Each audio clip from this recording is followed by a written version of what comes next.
오늘 우리 이제 14일째, 우리가 벌써 이제 2주째입니다.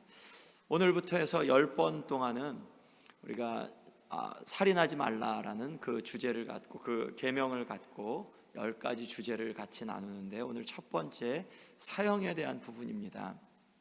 우리가 요즘 같은 경우 사형제도에 대해서 찬반론이 굉장히 거세게 이렇게 일고 있죠. 특별히 N번방 조주빈, 혹은 이제 그 화성 연쇄살인 사건 최근에 이제 고백했던 이춘재 씨, 이제 그런 분들 같은 경우, 혹은 정말 잔인하게 사람을 죽였는데 그런 사람을 10년 있다가 다시 내보내야 되나?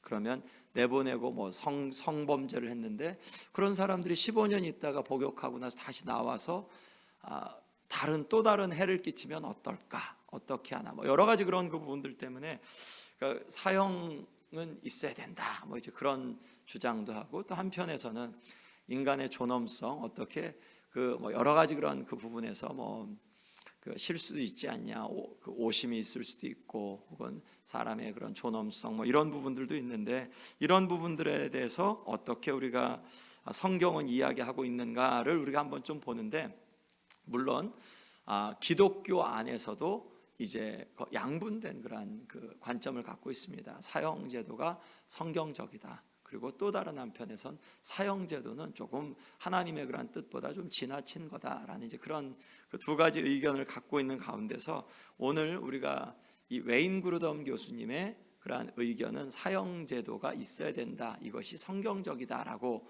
하는 이제 한 부분의 이야기들을 합니다.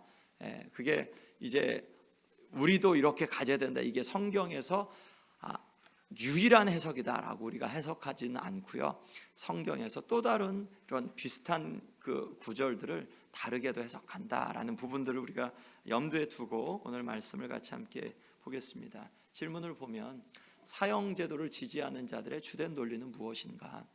사형제도를 반대하는 자들의 주된 논리는 그럼 뭐냐? 왜냐하면 찬반이 있으니까.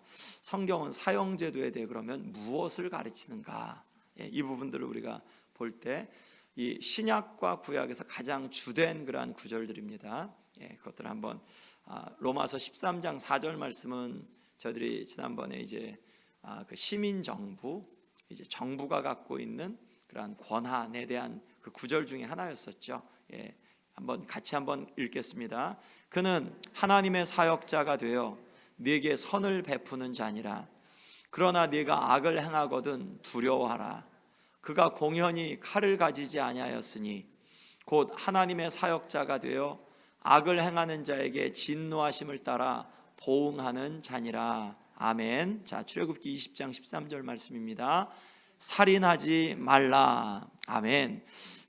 여기에서 우리 우선 먼저 로마서 13장 4절 말씀 보면, 중간에 그가 공연히 칼을 가지지 아니하였으니 라는 이 칼을 가졌다라는 부분은 악행에 대해서 이제 칼을 갖고 심판의 도구로 이 칼을 사용한다는 그런 의미입니다. 그리고 그것이 보통 개혁 복음주의적인 그 진영 속에서는 정부가 칼을 갖고 있는 것, 이것은 악행하는 자들에 대해서 그들을 죽일 수도 있는 그러한 권리와 권한이 부여된 것으로 그렇게 해석하는 데는 이견이 없습니다. 그것은 모든 그 그리스도인 학자들이 대부분 다 그렇게 생각하는 이제 그런 부분이고요. 살인하지 말라, 이게 명시되어 있죠. 그런데 우리가 잘 아는 대로 살인하지 말라, 우리가 모세계명이니까 이건 폐지됐는데 신약에서 살인하지 말라는 구절이 있나? 이제 그런 유추해 볼 수 있죠. 16번이나 신약 안에 그렇게 담겨져 있습니다. 이 살인하지 말라는 그러한 것에 해당하는 그러한 준거 구절들이. 자, 이 계명과 연관된 주제들을 보면, 그 살인하지 말라라는 주제들 앞으로 이제 보게 될 거죠. 생명과 죽음 이런 것과 관계된 문제들로 사형, 전쟁도 사람 죽이는 거니까 죽여야 되나, 자기 방어, 내가 나를 방어하기 위해서 사람을 죽여야 되냐, 어쩔 땐 그럴 수 있죠. 내가 나를 방어하기 위해서 저 사람을 죽이지 않으면 안 되는 그런 때가 있죠. 자기 방어할 때 내가 사람을 죽여도 되나. 낙태, 살인하지 말라는데 낙태는 어떻게 우리가 봐야 되냐. 안락사 같은 경우도 요즘 이제 그 최근에 많이 있었죠. 최근에 뉴스 같은 경우도 오스트리아 가가지고 안락사하고 온 거기 이제 그런 것들 허용하니까 이제 이거가 성경적으로 맞냐? 안락사가 타살이냐 아니면 뭐냐, 이제 그런 부분들. 자살 같은 경우도 이제 스스로 죽는 거니까 노화와 죽음에 대한 부분들은 어떻게 우리가 봐야 되냐. 생명의 질을 보호하는 것과 관련된 문제들, 살인하진 않는데 인격 살인, 뭐 이제 혹은 이제 그런 생명의 존엄성을 무너뜨리는 것, 뭐 그런 것들, 혹은 그냥 아무렇게나 우리의 삶을 방관하여서 우리의 생명이 단축되어지는 어떤 그러한 부분들, 뭐 인종차별의 부분들, 건강, 술과 마약 등 뭐 이런 부분들에 대한 주제들이 이제 앞으로 쭉 나오겠습니다. 한번 오늘 인터넷을 찾아봤습니다. 2019년 통계 사형에 대한 이제 엠네스코, 이제 권위 있는 기관에서 2019년 통계 내린 겁니다. 전 세계에서 지금 실질적인 사형 폐지국은 142개국. 그러니까 사형을 법적으로 폐지하는 국가보다 우리 한국처럼 사형 제도가 있긴 있는데 1999년 이래로는 한 번도 사형을 집행하지 않았어요. 이제 그런 국가들까지 합해서 142개국. 그러니까 과반수가 넘습니다. 그러니까 이 전 세계에서 과반이 넘게 이 사형을 실제로 집행하지 않거나 혹은 사형에 대해서 이제 사형 제도가 없는 이제 그런 추세이고요. 20개국에서 657명 2019년 기준으로 해서 사형을 집행했다고 합니다. 이제 통계가. 그런데 물론 여기에는 이제 가장 많은 이제 중동 국가가 이제 657명인데 사실은 중국 같은 경우는 2,000명이 넘게 이제 1년마다 이렇게 사형을 집행한다고 해요. 북한도 그렇게 사형을 집행하겠죠. 통계가 안 들어갔습니다. 그리고 뭐 다른 나라들도 통계가 안 들어간 나라들이 굉장히 많고요. 이제 통계를 준 국가들, 이제 그런 국가들에서 한 657명, 20개국에서 2019년 통계를 볼 때, 그러니까 실제로 많이 집행한 건 아니죠. 그런데 이제 그런 중국이나 북한이나 혹은 좀 그런 통제가 강한 그런 국가들에선 훨씬 더 많이 집행하고 있는 것을 볼 수 있겠고요. 사형 선고는 2019년 26,604명. 사형을 이렇게 많이 선고했는데 실제로는 이제 657명밖에 사형을 집행하지 않은 것. 사형 선고는 그 죄의 중량에 따라 이제 법에 따라서 그렇게 사형을 선고를 한 거고, 집행은 계속해서 이제 연기하는 거죠. 미국 같은 경우는 2019년 한 해 사형 집행이 22건, 사형 선고는 35건. 미국이 유일하게 이 미주 지역에서는 사형을 폐지하지 않은 국가라고 합니다. 미국만. 한국은 실질적인 사형 폐지국인 것이 사형제도는 있습니다. 1997년 12월 30일 23명을 사형 집행한 후 한 건도 그 이후에는 사형을 집행하지 않았다고 합니다. 그래서 실질적인 사형 폐지국이라고 하고요. 자, 한국에서 우리는 뭐 한국 뉴스를 훨씬 많이 보니까 사형 제도에 관한 그런 논란들이 많죠. 화성 연쇄살인 사건, 이춘재 범행 자백했을 때 저런 사람 죽여야 된다, 저 살려두면 안 된다, 그리고 저 사람이 다시 나오면 저 사람은 또 저런 비슷한 그러한 강간을 범하고 살인을 범할 거다라는 이제 그런 이제 합리적인 추론이죠. N번방 조주빈 사건, 뭐 이런 경우 이제 만약 이런 경우는 중국 같은 게 당연히 사형, 미국 같은 경우는 1000년형을 내렸을 거다라고 이제 한국 저기가 너무 솜방망이다, 뭐 이제 그런 이제 기사들을 좀 봤고요. 국민 여론도 사형제를 폐지한다 하는 찬성은 7.8%밖에 되지 않아요. 사형제는 존속해야 된다라고 하는 게 이제 대부분이고, 사형제가 없어야 된다라고 하는 그러한 의견이 8%니까 92%는 사형제는 있어야 돼라는 이제 그런 의견을 갖고 있고요. 2019년의 통계에 대신에 사형 집행을 찬성하는 것은 51%. 그럼 나머지는 사형 선고는 내리지만 집행은 조금 놔뒀다가 무기징역을 하든, 무기징역처럼 이제 오랫동안 두고 이 사람이 진짜 적이든지 아니면 이 사람이 죄값을 차라리 그냥 단번에 죽이는 것보다는 오랫동안 그렇게 형을 두어서 그렇게 자기의 죄에 대해서 뼈저리게 느끼는 게 더 낫지 않냐, 뭐 이제 그런 이야기들도 있고, 또 일각에서 야 빨리 죽여야지, 한 사람 이제 감옥 안에 있는데, 캘리포니아 같은 경우 4만 불 든다 그러죠. 한 죄수가 한 사람이 이제 감옥 안에 있게 하는데, 그러니까 한국 같은 경우도 뭐 4만 불 정도는 아니더라도 반 정도는 만약 든다면 2만 불 정도가 드는 거죠. 1년 동안 이렇게 가는 게, 그거 왜 국세를 낭비하냐, 뭐 이런 이야기들도 있기도 하죠. 한국의 경우 현재 60명의 생존한 2019년 그런 자료로 60명의 사형 선고를 받았지만 이제 집행하지 않은 그러한 사형수가 있다고 합니다.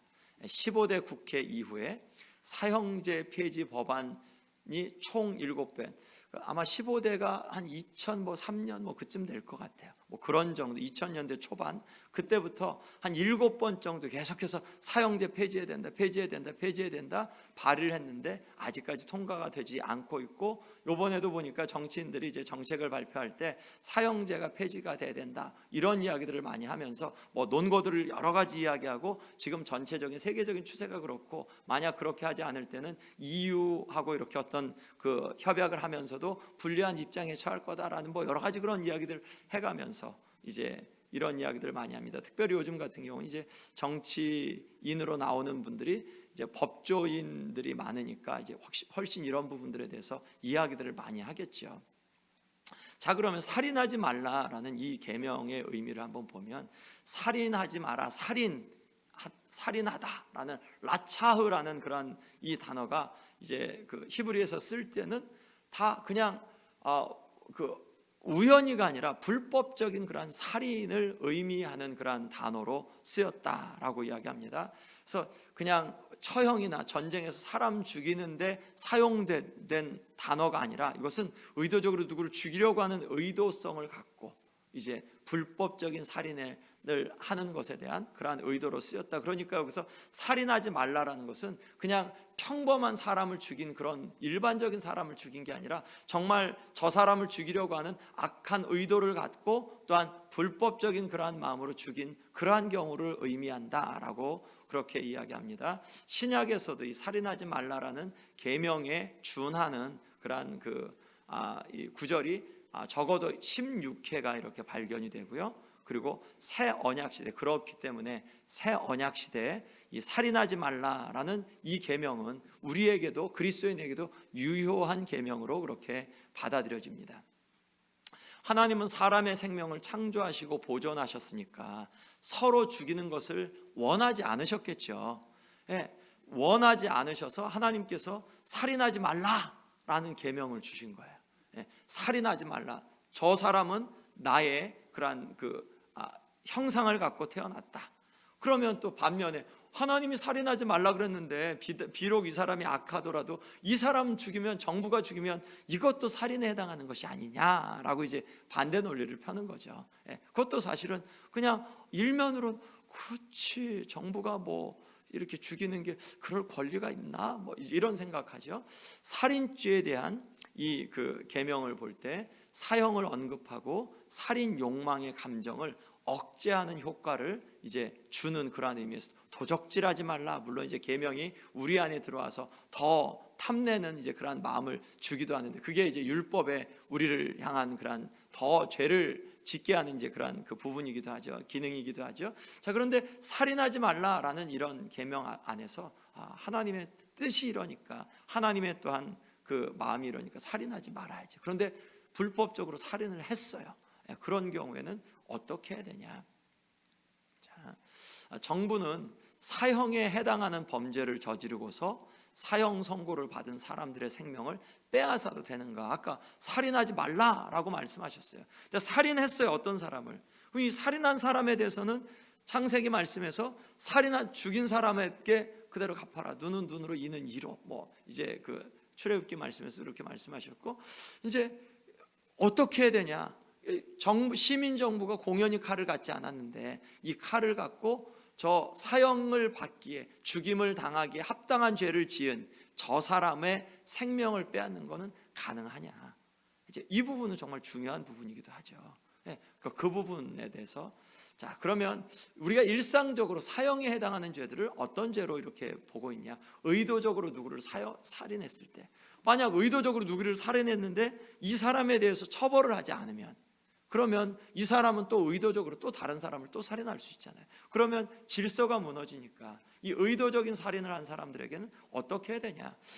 뭐 반역을 한 경우, 국가적인 그러한 전복을 시도한 경우, 대량 살상 무기를 사용하는 것을 시도한 경우, 만약 그 사람에게 아무런 제재가 가해지지 않으면 이런 대량 살상 무기로 또 다른 사람들을, 또 다른 일들을 저지를 수 있으니까 중대한 간첩 활동, 우리나라의 그런 어떤 기밀을 갖고 혹은 우리나라의 어떤 중대한 그런 산업 기반을 흔들 수 있는 것들이 있으면 그런 사람들에 대해서는 가차없이, 왜냐하면 그래야 만약 이 사람을 다시 돌려보내주면 또 다른 더 많은 간첩들이 올 거 아니냐. 이제 그런 부분들에 대해서 예방 차원에서 해야 된다.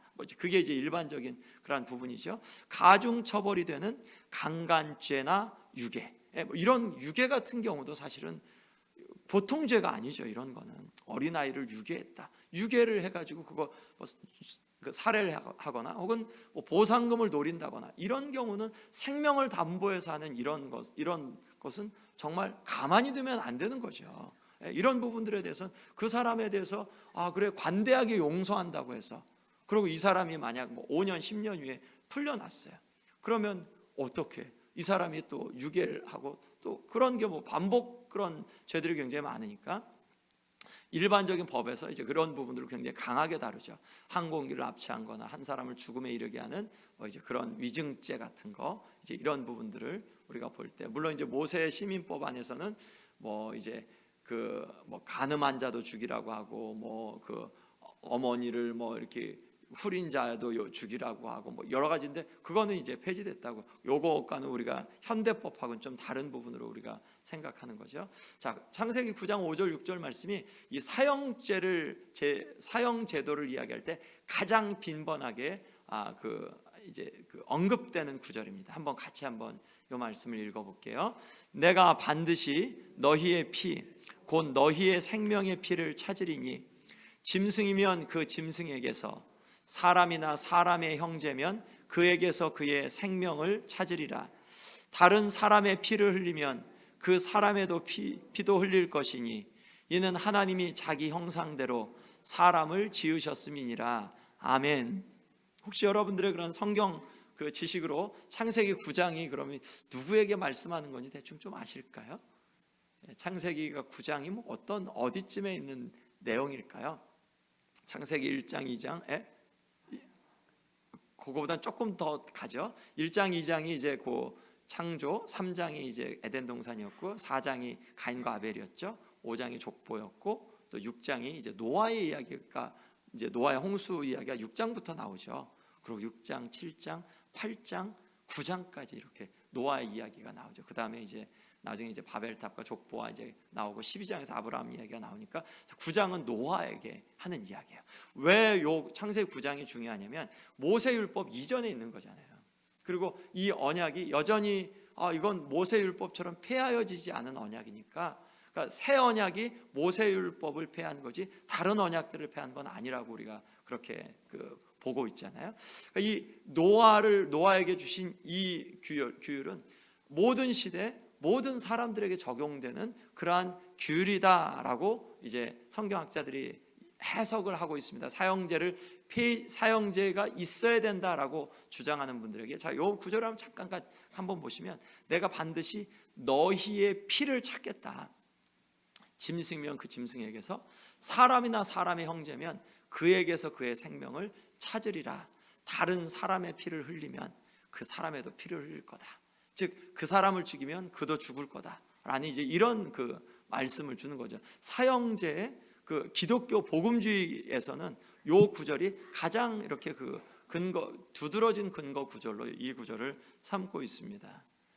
자, 한번 보면 피를 흘린다라는 그런 표현에서 다른 사람의 피를 흘리면 할 때 흘린다라는 것도 고의적으로 흘리면, 이 흘린다라는 이 샤파크라는 단어가 굉장히 여러 군데서 나오는데 다 피와 관계되는 그런 피를 흘린다라는 이제 짐승의 피를 흘린다, 이제 그 제물을 드릴 때, 제단에 제물을 드릴 때 이 샤파크라는 이 단어를 계속 사용합니다. 흘린다, 고의적인 그런 고의성이 있습니다.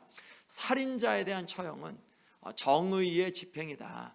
이것은 사형은 그러니까 죽인 사람에 대해, 누구를 살인한 자에 대해서 그 죄값을 묻는 것은 정의를 세우는 그런 정의의 집행이다라는 것이 이제 창세기 9장의 해석이고요. 왜 이것이 정의냐? 그 사람이 죽인, 살인한 사람은 하나님의 형상이기 때문에, 이유를 말씀했잖아요. 6절 말씀에 그가 하나님의 형상, 나의 형상으로, 하나님의 형상으로 지음받은, 즉 존엄을 받아야 되는 그러한 사람인데 존엄을 주지 않고 그 사람을 그렇게 했으니, 그러니 살인은 하나님 자신을 공격하는 것이고 그 사람에게 내가 피값을 묻겠다라고 창세기 9장 말씀에서 말씀해요. 그러니까 우리가 그 사형제를 이야기할 때 이 세상에서는 감상에 치우칠 때가 많죠. 야, 그래도 이거 그런 사람들 죽이면 안 되는 거잖아. 그리고 용서해야 되잖아. 그런데 한편에서는 야, 그 사람 그렇게 한 것에 대해서 정말 나쁘게 한 건데 그거 가만히 있으면 안 되잖아. 그러니까 감정에 치우칠 때가 있고, 물론 이제 그게 일반적인 우리의 정서죠. 근데 우리가 지금 하는 게 기독교 윤리죠. 기독교 윤리면 근거가 성경이 돼야 되는 거죠. 그러니까 사람들의 문화적인 그런 정서 혹은 사람들의 일반적인 감정, 양심, 그 이전에 먼저 성경이 뭐라고 말씀하느냐라는 이 부분에 대해서 우리가 심각하게 받아들여야 되죠. 성경의 무호성이 침범되기 시작하면 사람의 그 다수결 혹은 문화적인 흐름에 우리가 편승하게 되다 보면 기독교 윤리가 아니라 그냥 윤리적인 결정을 하게 돼요. 우리는 지금 배우는 게 기독교 윤리고, 저와 여러분들은 하나님의 뜻대로 살기를 원하는 마음이 있어요. 세상 뜻이 아니라 하나님 뜻. 그렇기 때문에 하나님의 말씀에 대해서 우리가 더 분명한 그런 이해, 만약 이 해석이 좀 틀리다라고 하면 이 해석이 왜 이렇게 틀립니다라는 그런 부분들을 하나님의 말씀을 통해서 우리가 해석해낼 수 있으면 even better, 더 낫죠. 자, 그래서 우리가 말씀을, 이 기독교 윤리를, 주제들을 점검해 나갈 때 말씀이 뭐라고 하고 있는가, 이 부분들을 보는 게 굉장히 중요합니다. 하나님께서 범법자들에 대한 형벌 집행을 인간에게 위임하셨다. 그리고 그것이 시민정부에게 위임되었다라는 것이 이제 성경의 구약과 신약에 관통하는 이제 흐름으로 일반적으로 그렇게 받아들여집니다. 그래서 이 사형에 대한 부분, 살인한 자에 대해서 죄값을, 피값을 묻는 것, 이것은 모든 시대, 모든 민족에게 적용된다라고 이제 이 웨인 그루덤은 힘주어서 그 해석한 거고요. 물론 이제 다른 그 성경 신학자들은 또 다르게 이제 해석도 합니다. 아무튼 이제 저희들은 한쪽 부분을 받아들이는 겁니다. 지금 이제 배우고 있는 겁니다. 신약에서 정부는, 시민 정부는 하나님의 사역자이다. 그래서 하나님의 집행을 대리로 집행하는데 그가 공연히 칼을 가지지 않았다라고 하는 것, 이 사형에 대한 부분들을 암시하는 거죠. 시민 정부가 사형할 수 있다. 극악무도한 사람에 대해서 사형을 집행할 수 있다. 그리고 정부가 베드로전서 2장 13절 14절 말씀도 권선징악이라고 그랬죠. 시민 정부의 역할이 권선징악, 그것을 통해서 범죄를 방지한다. 우리 같이 한번 읽어보겠습니다. 베드로전서 2장 13절 14절. 인간의 모든 제도를 주를 위하여 순종하되 혹은 위에 있는 왕이나 혹은 그가 악행하는 자를 징벌하고 선행하는 자를 포상하기 위하여 보낸 총독에게 하라. 아멘. 자, 인간의 모든 제도를 주를 위하여 순종하라. 그날의 시민이면 그러면 주를 위하여 순종하라. 그리고 시민 정부에게 기대할 건 권선징악이다. 선행한 사람들을 포상하는 것, 상 주는 것, 그리고 악행하는 자들을 징벌하는 그러한 시민 정부에 대한 그러한 일반적인 기대에 대해서 말씀하고 있는 거죠. 그것이 성경에서 인정하고 있죠. 자, 범죄자를 처벌하라 하는 요구는 정당한 것인가? 그리스도인으로서 우리는 용서해야 되는 거 아닌가? 우리가 시민 정부에게 저 사람 저렇게 악한 일을 했으니 저 사람 사형시켜 주십시오, 이런 요구를 그리스도인이 요구하는 게 합당한가? 사형제를 폐지하면 안 된다라고 우리가 주장하는 게 합당하냐? 우리는 용서해야 되는 것이 아니냐라는 이런 그 질문이 나올 수 있죠. 자, 그런데 하나님의 진노하심, 즉 시민 정부에 맡겨서 정의가 이루어지도록 하라. 그러니까 우리가 직접 원수를 갚지는 않지만 시민 정부의 기능이 권선징악이니까 시민 정부가 법치를 통하여서 그 법을 통하여서 다스릴 때, 법치할 때, 그럴 때 법에 따라서 그렇게 할 수 있도록 하는 것은 그것이 합당하다. 왜냐하면 법은 몇몇 사람들만 알고 있는 게 아니라 이 모든 일반 시민들에게 다 동의를 얻은, 일반 시민들에게 다 동의를 얻은 부분이니까 이런 악을 행하면 당신 사형에 처합니다라고 법에서 그렇게 명시하고 있으면 시민정부는 그냥 법에 있는 대로 그것을 따라가면 되는 거 아니냐. 그리고 시민들은 이것이 옳습니다. 그리고 뭐 사형 죽이라는 이야기가 아니라 이렇게 악한 사람들은 사형을 명시함으로 인하여서 사람들로 하여금 이제 그런 경각심을 갖게 하는 것이 옳다라는 이제 그런 부분이죠. 사법제도를 활용하는 게 맞다. 선으로 악을 이기는 것. 자신에게 악행한 자에게 개인적 자비를 베푸는 것은 그리스도인으로서 맞죠. 우리가 우리에게 잘못한 사람에게는 자비를 베풀 수 있죠. 그렇지만 사법적인 책임을 묻는 것이 잘못이냐? 내 돈을 떼먹었는데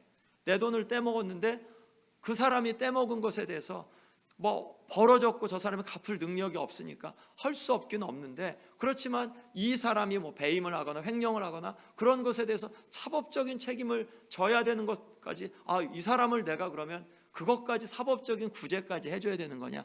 뭐 그렇게 할 수도 있지만 안 한다고 해서 그게 그리스도인으로서의 어떤 그 덕목을 버리는 거냐? 그렇지는 않다라는 거죠. 성경적인 결론을, 물론 이제 그 웨인 그루덤이 내리는 성경적인 결론입니다. 하나님은 시민 정부에게 몇몇 범죄, 적어도 살인죄에 대해서는 사형을 집행할 권한과 책임을 주셨다. 사형에 처해야 할 범죄가 존재하는지는 각 사회에서 정부가 통상적인 의사결정 절차를 통해서 결정해야 될 문제다. 그것은 미국, 또 영국, 한국 다 다를 수 있죠. 그리고 국민들의 정서가 다를 수 있고, 그러니까 이제 그런 부분들은 우리가 어떻게 할 수는 없지만 그래도 정부에게 그러한 권한을 부여했고, 정부는 권선징악하면서 사회 질서를 잡아야 될 책임이 있고, 그 나라 가운데 있는 시민들은 시민 정부가 그 일을 할 수 있도록 그 선한 영향력을 끼치는 것이 맞다라는 이제 그런 그 논리적인 귀결로 나아갑니다. 반론은 이 창세기 9장 5절 6절 노아에게 하신 말씀은 그냥 하나의 격언일 뿐이다. 사형이 아닌 그냥 지혜로운 조언일 뿐이지 그 사람의 피를 흘렸다고 해서 이 사람을 죽이라는 그런 말씀은 아니다. 그런데 이제 웨인 그루덤은 그것을 굉장히 그 치밀한 성경학자야. 이 웨인 그루덤은 이제 이에 대한 반론을 이렇게 하면서 아니다, 이것은 사형에 대한 부분이다. 이제 그렇게 이제 반론을 냅니다. 출애굽기 20장 13절 말씀, 이제 살인하지 말라라는 이 말씀. 아무리 정부라고 해도 범죄자를 살인해서는 안 된다. 아까 이제 살인하지 말라라고 말씀했는데, 그렇다고 해서 정부가 그 사람을 살인하면 이 계명을 정부가 어기는 거 아니냐. 그러니까 이제 그 논리로 가는 거고요. 자, 마태복음 5장 38절 39절에서 눈에는 눈으로 이는 이로 갚으라 하였으나, 그런데 예수님은 오른뺨 치면 왼뺨 돌려다라고 하지 않았냐. 그러니 용서해야 된다. 그런데 이제 여기서는 정부가 아닌 개인 책임을 이야기하는 거지, 정부의 책임에서는 당연히 권선징악이 맞다라고 이야기합니다. 마태복음 22장 39절에서 네 이웃을 네 자신과 같이 사랑하라고 하지 않았냐라는 이제 이런 반론에서 그것은 성경 전체의 그런 흐름을 모르고 하는 얘기다라고 웨인 그루덤 이야기하고요. 마태복음 26장 52절 말씀에 네 칼을 도로 칼집에 꽂으라. 언제 누구에게 말씀하셨죠? 겟세마네 동산에서 베드로에게 예수님 말씀하셨죠. 칼을 가진 자 나 칼로 망한다. 이제 자, 그런데 이제 여기에 대해서 좀 재밌게 이렇게 해서 칼을 도로 꽂으라고 했지 칼을 버리라고 말씀하지는 않았다. 이제 그렇게 하면서 사형에 대해서 이게 직접적으로 금지하는 말씀은 아니다. 요한복음 8장 2절 11절 말씀에서 그 당시에 가늠하다 현장에 붙잡힌 여인은 죽을 살인죄였거든요.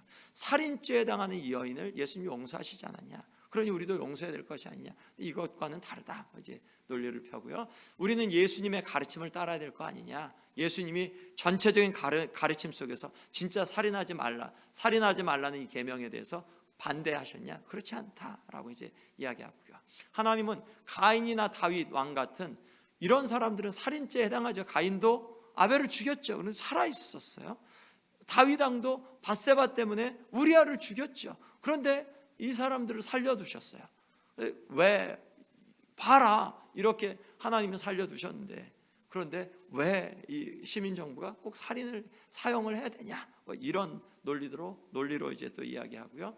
생명 존중의 원리를 이 가운데 적용해야 될 거 아니냐? 사형하는 것에 대해서 이제 반대하는 이제 사형 존폐론에서 사형제는 폐지돼야 된다라고 이야기하는 분들의 이제 복음주의 안에서, 교회 안에서 이제 논리들입니다. 굉장히 설득력은 있죠. 하나하나가 다 허투른 말은 아니죠. 그렇기 때문에 찬반 논란은 뭐 기독교 안에서도 답을 같이 common ground, 이 공통적인 어떤 그런 저기를 찾아내질 못하고 있습니다. 찬송은 흉악 범죄를 예방하고 감소할 수 있다. 피해자와 가족들의 인권을 보장해야 되지 않냐? 사회적인 정의가 실현된다. 특별히 범인들의 인권을 존중하는 게 중요하냐? 피해자의 인권을 존중하는 게 중요하냐? 피해를 받았는데 이 사람들이 이 범죄자의 인권을 존중해서, 즉 사형에 해당하는데 사형하지 않아서 이 사람을 존중해서 우리 피해자들이, 우리 벌써 몇 사람 죽었고 우리 가족들은 지금 그것 때문에 아파하는데 우리의 인권은 그러면 땅에 떨어져도 되는 거냐? 우리의 그럼 정의는 어디에서 보상을 받겠느냐라는 이제 그런 부분, 굉장히 논리가 맞죠. 이런 부분도. 자, 그런데 또 반대 입장도 맞습니다. 무거운 형벌보다 확실한 형벌이 효과적이다. 무겁게 한다고 해서 사회 범죄가 예방되고 줄어드느냐? 그렇지 않다.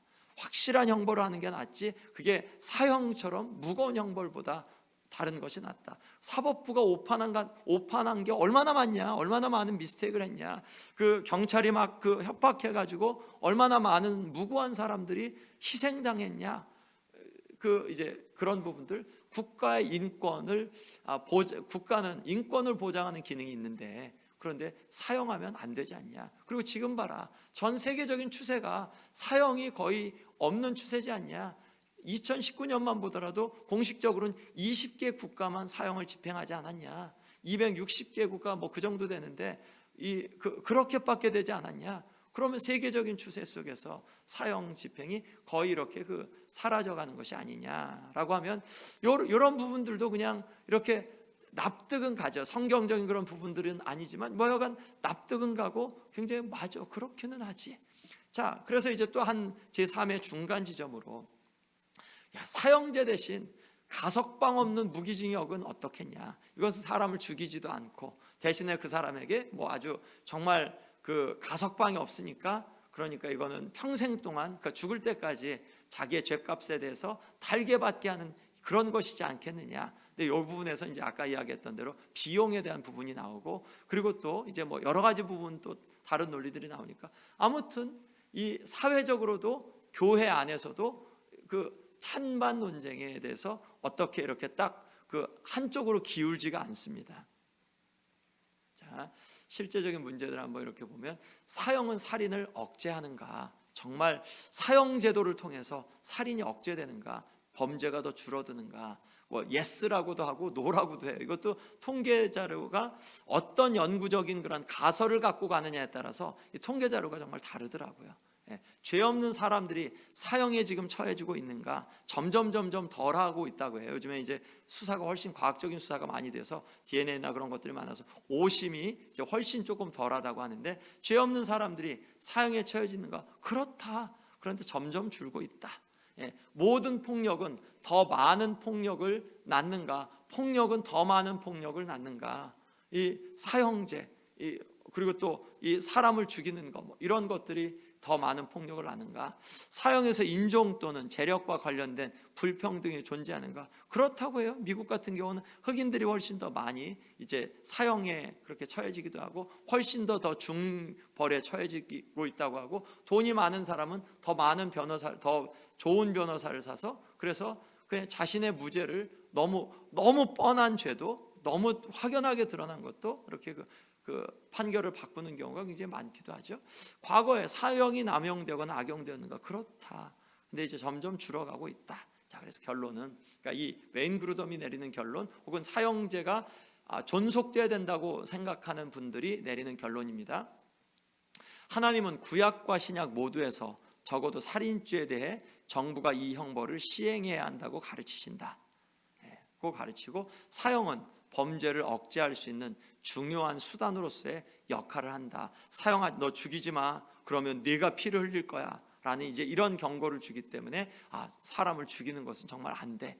사형은 살인이 저질러졌을 때 합당한 처벌을 요구하는 인간 내면의 깊은 곳에 자리 잡은 의식을 만족시킨다. 그렇죠. 이게 정당한 거야. 저 사람이 저렇게 악랄하게 사람을 죽였으니 저 사람이 저런 중벌을 받는 거 당연한 거야 라는 우리의 깊은 내면의 그러한 의식을 만족시킨다. 또 대부분의 국민 정서가 사형제를 폐지하는 것을 반대하는 어떤 그러한 그 부분들, 이제 이런 부분으로 이제 좀 결론을 내리고요. 아무튼 저에게 의견을 묻는다면 저는 이 웨인 그루덤 교수님의 책을 되게 재밌게 읽고 이분의 성경 해석이 되게 설득력 있게 받아들여져서 이분의 그러한 의견에 저는 굉장히 동의합니다. 그리고 이분이 이야기하는 것이 100%는 아니다, 80-90%는 제 마음속에서 맞는 것 같아 라는 이제 그런 생각이 들어서 저도 이렇게 물어보라면 아마 사형제를 폐지하는 것에 대해서는 반대한다, 사형제는 존속해야 된다라는 이제 그런 부분들을